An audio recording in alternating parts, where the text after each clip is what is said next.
Hey, I'm Marta, and I'm wondering how you're doing right now. It's kind of intense out there these days, don't you think?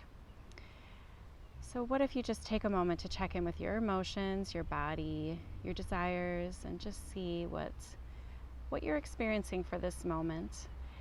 And what I'm doing is just noticing my nervous system and like what is the not proper, but like what is a healthy regulation while I'm trying to do something that I care about, and can my nervous system be balanced?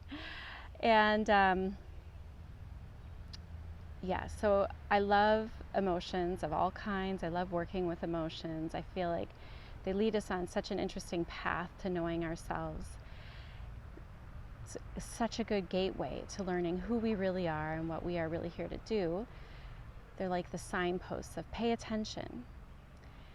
And lately, I've been noticing how much of our emotions aren't even ours, whether that's ancestral emotions or past lives that we brought into this world, which would be ours, but not from this lifetime, and also from the collective that we absorb.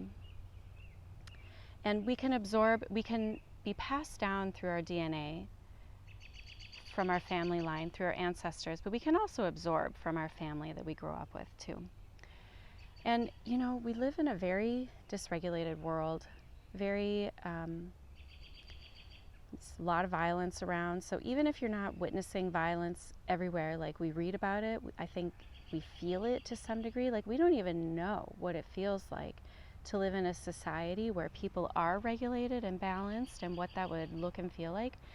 I know I'm in Chicago, and there are so many people begging on the streets these days. Like the number has skyrocketed. Families with kids. It's very upsetting to see that, and it doesn't feel good to ignore it.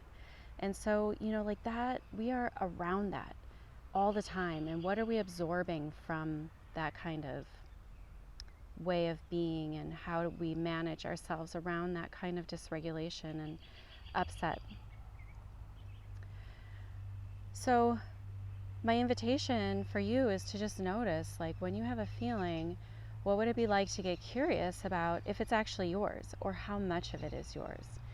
And there's lots and lots of ways to go about doing this, and structures and frameworks, and I offer some of them too. But the main thing is that our bodies, our systems, our energy wants to be moving towards health, more towards evolving.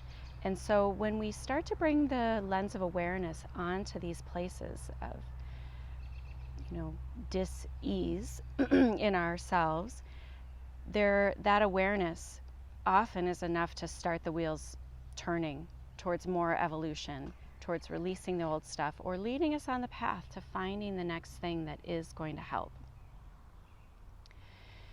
And you can trust, when there's a trust inside of you that you are on this path of growth and healing, it will come to you.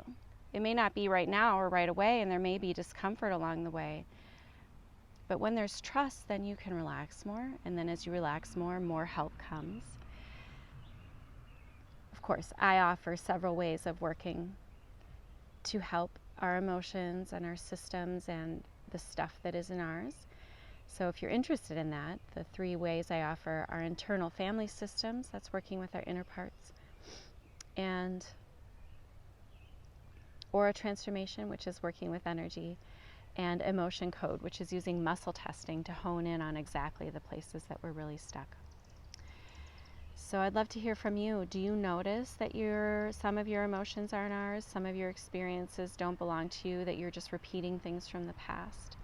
Are you curious about changing that? I'd love to know. All right, thanks for watching.